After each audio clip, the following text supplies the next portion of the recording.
Bismillahirrahmanirrahim. Assalamu alaikum students. I hope you all are fine at home. I am Miss Faiza from Bahia Model School, PNAD Maripur with the second lecture of class 6 Social Studies. So let's start the lecture. Open the book page number 9. This is chapter number 2 Weather and Climate. Chapter number 2 also belong to the section Geography. After this lecture, you will able to recognize the difference between weather and climate. So, let's start the chapter Weather and Climate. First of all, we have weather. So, what is weather? According to the definition, the climatic condition of any one day is called weather. Weather Urdu में मौसम को कहते हैं. So, मौसम एक दिन की climatic condition का नाम है. जैसा कि नीचे आपको एक पिक्चर में नजर आ रहा है. On Sunday, we have 25 degrees centigrade and on Monday we have 17 degrees centigrade. एक दिन टेम्परेचर बहुत ज़्यादा हाई रहा और दूसरे दिन टेम्परेचर उससे कुछ कम हो गया या कुछ नॉर्मल हो गया. तो क्या हुआ कि एक दिन के बाद वेदर ने, मौसम ने अपनी नेचर को चेंज कर दिया. चलिए एक और करीब की एग्जांपल लेते हैं. आज सुबह हमने देखा आसमान पर बहुत सारे बादल थे. तो ये कौन सा वाला वेदर हुआ? इसे हमने क्लाउडी वेदर कहा. कुछ ही घंटों के बाद बारिश शुरू हो गई, यानी वेदर ने अपनी नेचर को चेंज कर लिया. तो ये अब हो गया रेनी वेदर. तो वेदर एक दिन या कुछ घंटों के बाद अपनी नेचर को चेंज कर लेता है. अब देखते हैं क्लाइमेट बेसिकली क्या है. So according to the definition, the average of the weather condition over a long period of time is called climate. यानी कि वेदर की एवरेज कंडीशन को क्लाइमेट कहते हैं. और ये क्लाइमेट एक, दो या कुछ महीनों पर मुश्तमिल नहीं है और ना ही चंद साल के अंदर इसका अंदाज़ा लगाया जा सकता है या ये अपनी नेचर को चेंज करता है. बल्कि क्लाइमेट को अपनी नेचर को चेंज करने के लिए एटलीस्ट 30 ईयर्स रिक्वायर्ड हैं. 30 साल के बाद, तकरीबन 30 साल के बाद क्लाइमेट अपनी नेचर को चेंज करता है. और किसी भी जगह की जो एवरेज वेदर कंडीशन होती है उससे हम वहाँ के क्लाइमेट का अंदाज़ा लगाते हैं. अब क्लाइमेट मुख्तलिफ जगहों का मुख्तलिफ होता है.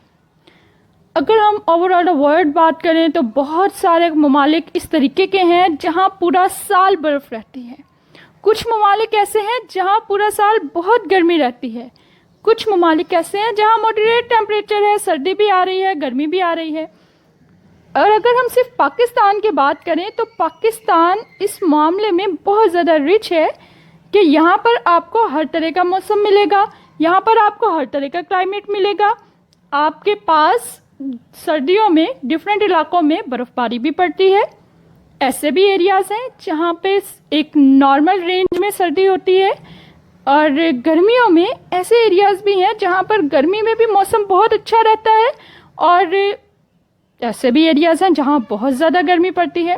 तो ये इतनी ज़्यादा तब्दीली आखिर क्यों है? इसके बिहाइंड क्या रीज़न्स हैं, क्या फैक्टर्स हैं? अब हम देखते हैं इन तमाम फैक्टर्स को जो कि क्लाइमेट की तब्दीली का बाइस बनते हैं, यानी कि डिफरेंट जगहों पर डिफरेंट क्लाइमेट होने का रीज़न है. तो सबसे पहले हमारे पास जो वाहिद फैक्टर आता है, the only factor is temperature. Temperature basically क्या है? Temperature is a measure of how hot and cold something is. हम टेम्परेचर का अंदाज़ा लगाते हैं डिग्री से. आज यहाँ पर 25 डिग्री था, कल यहाँ 41 के चांसेस हैं. इससे हम अंदाज़ा लगाते हैं कि ये कितना गर्म रहने वाला है और टेम्परेचर जितना नीचे जाता जाएगा उतना ज़्यादा हमें पता चल जाएगा कि यहाँ पर मौसम उतना ज़्यादा सर्द रहने वाला है. तो टेम्परेचर वो वाहिद फैक्टर है जिसकी वजह से क्लाइमेट डिफरेंट रहते हैं. जिन एरियाज़ में बर्फ़बारी पड़ती है वहाँ का टेम्परेचर जो है वो माइनस में चला जाता है या बहुत ज़्यादा कम होता है. एट द सेम टाइम ऐसे एरियाज़ मौजूद हैं जहाँ पर आपको टेम्परेचर 25, 30 और 30 से अबव मिलेगा. तो क्या हुआ कि दोनों जगहों पर टेम्परेचर की तब्दीली की वजह से वहाँ के क्लाइमेट में तब्दीली है. अब टेम्परेचर बेसिकली बहुत सारी चीज़ों पर डिपेंड करता है. अब हमने वो फैक्टर्स देखने हैं जिसकी वजह से एरियाज़ के टेम्परेचर चेंज होते हैं, कंट्रीज़ के टेम्परेचर मुख्तलिफ हैं. तो सबसे पहले हमारे पास आता है distance from the equator. Second पे एटीट्यूड है, proximity, nearness to the sea, ocean current है, रेनफॉल, एयर प्रेशर और लास्ट में हमारे पास है डायरेक्शन ऑफ विंड। तो आइए अब इन फैक्टर्स को देखते हैं कि बेसिकली ये फैक्टर्स क्या हैं। सबसे पहले हमारे पास है distance from the equator. Distance from the equator से मुराद the closer we are to the equator the warmer and wetter it will be. जितने ज़्यादा आप इक्वेटर लाइन के करीब होंगे उतने ज़्यादा आप एक हॉट रेंज में हैं, यानी कि उतना ज़्यादा आप हाई टेम्परेचर की रेंज में हैं, या वो तमाम ममालिक, वो तमाम कॉन्टिनेंट्स जो कि इक्वेटर लाइन के करीब हैं उतना ही ज़्यादा वो गर्म कंसिडर किए जाएंगे। अब इसके पीछे क्या रीज़न है, इक्वेटर लाइन बेसिकली क्या चीज़ है और क्यों वो गर्म कंसिडर किए जाएंगे। तो बेटा इक्वेटर लाइन जो है वो हमारी एक इमेजिनरी लाइन है जो कि हमारे वर्ल्ड को हाफ करती है, या हमें ये बताती है कि वर्ल्ड जो है वो half in north pole and half in south pole, और दरमियान में हमने एक इमेजिनरी लाइन लगा दी कि भाई ये इक्वेटर लाइन है। तो इस इक्वेटर लाइन पर रेजेस ऑफ सन जो हैं वो डायरेक्ट पड़ती हैं, जिसकी वजह से ये एरियाज या वो कंट्रीज जो कि इक्वेटर लाइन पर मौजूद हैं या उसके आसपास मौजूद हैं वो ज़्यादा गर्म होती हैं बनिस्बत उन कंट्रीज़ के जो कि इक्वेटर लाइन से दूर हैं। तो पहला फैक्टर हमने ये देख लिया कि वो कंट्रीज़ जो इक्वेटर लाइन के पास होंगी वो ज़्यादा गर्म होंगी और जो इक्वेटर लाइन से दूर होंगी वो निस्बतन ठंडी होंगी उन कंट्रीज़ के मुकाबले में। सेकेंड फैक्टर हमारे पास आता है एटीट्यूड का। Altitude refers to the height of a point in relation to the sea level. Altitude basically show करता है किसी भी पॉइंट की हाइट को समंदर के लेवल से। तो कोई भी एरिया जितना ज़्यादा सी लेवल से हाइट पर जाता जाएगा उतना ज़्यादा उसका टेम्परेचर डिक्रीज होता जाएगा या लो होता जाएगा। Temperature generally decreased by 6.5 degree centigrade with every 1000 metre increase in altitude. कोई भी एरिया या कोई भी जगह जब समंदर के लेवल से 1000 मीटर पर इंक्रीज होगी उसका टेम्परेचर 6.5 डिग्री सेंटीग्रेड लेस हो जाएगा। फिर अगर उससे मज़ीद 1000 मीटर जो है वो इंक्रीज होगी देन मज़ीद लेस होता चला जाएगा, यानी कि जितना ज़्यादा कोई एरिया समंदर के लेवल से हाइट पर जाएगा उतना ज़्यादा उसका टेम्परेचर जो है वो लो होता चला जाएगा। तो वो तमाम एरियाज़ जो कि सी लेवल से हाइट पर हैं वहाँ पर टेम्परेचर कम मिलेगा, जबकि वो एरियाज़ जो सी लेवल पर हैं या near to the sea level हैं गर्म होंगे। थर्ड फैक्टर हमारे पास है proximity, nearness to the sea. Water heats and cools more slowly than land. पानी की नेचर में एक बात शामिल है, सतह ज़मीन के मुकाबले में वो देर से गर्म होता है और देर से ही ठंडा होता है। तो जितने एरियाज जो सी लेवल के करीब होंगे वहाँ पर गर्मी का तनासुब भी कम रहेगा और सर्दी भी कम होगी, क्योंकि वहाँ से जो हमारा समंदर है, समंदर से आने वाली हवा जो है वो अपने साथ लेवल ऑफ ह्यूमिडिटी लेके आ रही होती है, जिसकी वजह से हमारे टेम्परेचर पे एक वाज़ेह फ़र्क पड़ता है। समंदर से दूर जो एरियाज़ हैं वो गर्मियों में बहुत ज़्यादा गर्मी होगी वहाँ पर, जबकि समंदर के पास के एरियाज़ में टेम्परेचर मॉडरेट रहेगा।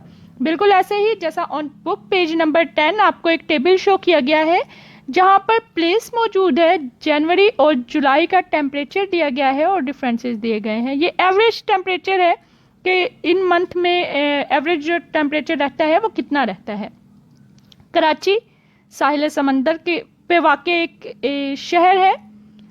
यहाँ पर जनवरी में आपको टेम्परेचर 18 डिग्री सेंटीग्रेड के आसपास मिलेगा, जबकि लाहौर में आपको 12 डिग्री मिलेगा, यानी कि बहुत ज़्यादा सर्दी बिलमुकाबिल कराची के। कराची में एक मुतनासिब सी सर्दी होगी। इसी के मुकाबले में जुलाई में अगर हम गर्मियों की बात करें तो हमें कराची के अंदर 31.5 डिग्री सेंटीग्रेड मिलेगा, और एट द सेम टाइम जब कराची के अंदर टेम्परेचर 31.5 डिग्री पर है तो लाहौर में आपको 34 डिग्री मिलेगा। यानी समंदर का लाहौर से दूर होने की वजह से वहाँ के टेम्परेचर पे फ़र्क पड़ता है, वहाँ सर्दी भी ज़्यादा होती है और गर्मी भी ज़्यादा होती है। तो वो तमाम एरियाज़ जिनके नज़दीक समंदर है वहाँ का टेम्परेचर मॉडरेट रहेगा, सर्दियों में भी गर्मियों में भी। वो एरियाज़ जहाँ से समंदर दूर है तो वहाँ का क्लाइमेट जो है वो ज़रा डिफरेंट रहेगा। फैक्टर नंबर 4 हमारे पास आता है ओशियन करंट का। अब ओशियन करंट बेसिकली क्या चीज़ है? Ocean current means motion of water in the oceans. अब मोशन ऑफ वाटर या मूवमेंट ऑफ वाटर, जैसे ही हम इस टर्म को सुनते हैं हमारे जहन में समंदर के अंदर की लहरें आती हैं, वेव्स आती हैं क्रस्ट एंड ट्रफ की सूरत में, तो हमारे जहन में आता है अच्छा भाई ये है ओशियन करंट। बेसिकली वो ओशियन करंट नहीं है। विंड्स की वजह से पानी के अंदर वो वेव्स बनने का अमल होता है, जो कि पूरे पानी को अपने साथ वेव्स की सूरत में नहीं तब्दील करता, बल्कि वो सिर्फ और सिर्फ एक मखसूस ऊपर के पानी को वेव्स की सूरत में तब्दील कर देता है, जबकि उसके नीचे पानी की एक लेयर मौजूद होती है। तो डिफरेंट ओशियंस में जब उसके नीचे के मौजूद पानी में मूवमेंट होती है तो वो मूवमेंट कुछ इस तरह से होगी। इस पॉइंट से मूवमेंट शुरू हुई, यहाँ पर हॉट सी या हॉट ओशियंस मौजूद हैं, जहाँ से गर्म या हॉट करंट जिसे हम कहते हैं उसकी मूवमेंट स्टार्ट हुई।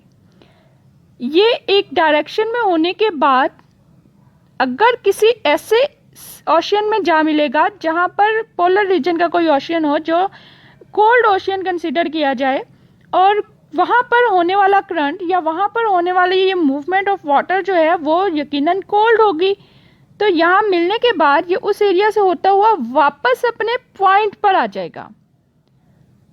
ये पॉइंट जहाँ पर ये पानी आपस में मिला, जहाँ पर hot current and cold current आपस में मिले हैं, इस जगह को, इस प्लेस को बेस्ट कंसीडर किया जाता है फिशरी के लिए, क्योंकि फिशेस को रहने के लिए एक मॉडरेट टेम्परेचर की ज़रूरत होती है पानी के अंदर, तो यहाँ पर उन्हें वो टेम्परेचर मिल रहा होता है। तो ये जो करंट है ये पूरा मूव करने के बाद वापस अपनी जगह पर आ जाएगा, जिससे ना सिर्फ पानी की नेचर में तब्दीली आएगी, क्योंकि ये करंट जो है वो हॉट से कोल्ड में गया और कोल्ड से हॉट में आया, तो जो पानी मिक्स हुआ ना सिर्फ उससे करंट के मिक्स होने से पानी के नेचर में तब्दीली आएगी, बल्कि जिन जिन एरिया से जिन जिन प्लेसेस पे ये मूव करेगा वहाँ के क्लाइमेट पर भी असरअंदाज होगा। नेक्स्ट फैक्टर हमारे पास आता है रेनफॉल। रेनफॉल एक इंपॉर्टेंट फैक्टर कंसिडर किया जाता है। Like rainfall is an important factor to determining the climate of a place. किसी भी जगह के क्लाइमेट की तब्दीली के लिए इसे एक अहम फैक्टर कंसिडर किया जाता है। कैसे कंसिडर किया जाता है? जब गर्मी बहुत ज़्यादा होती है और उस जगह पर बारिश हो जाए तो मौसम बेहतर हो जाता है। बारिश का मौसम हो जाए तो ही टेम्परेचर जो है वो पहले से कम हो जाता है। अगर हम पूरी दुनिया में एवरेज रेनफॉल की बात करें तो the world's average rainfall is between 1000 to 2000 millimetre per year. हमारे पास जो रिकॉर्ड की जा रही हैं वो हैं 1000 टू 2000 मिलीमीटर। अब बिल्कुल ऐसा नहीं है कि जितनी कराची के अंदर बारिश हुई लाहौर के अंदर भी उतनी ही बारिश होगी, इस्लामाबाद के अंदर भी उतनी ही बारिश होगी, या जितनी पाकिस्तान के अंदर बारिश हुई इंडिया में भी उतनी बारिश होगी, अफ्रीका में भी उतनी ही बारिश होगी, बल्कि ये इक्विटी बेस्ड होता है। किसी जगह पर बारिश ज़्यादा होगी, किसी जगह पर बिल्कुल नहीं होती और किसी जगह पर कम होती है। और पूरी दुनिया में होने वाली बारिश को जब रिकॉर्ड किया जाता है तो वो हमारे पास 1000 से 2000 मिलीमीटर के दरमियान में एक तादाद या मिकदार आ जाती है। नेक्स्ट हमारे पास एयर प्रेशर है। As you know air all around us have weight, we call it pressure. हमारे इर्द गिर्द जितनी भी हवा मौजूद है उसका अपना एक वज़न है जिसे हम प्रेशर कहते हैं। Air pressure decreases with height from sea level. Higher places have low pressure while places on lower height have higher air pressure.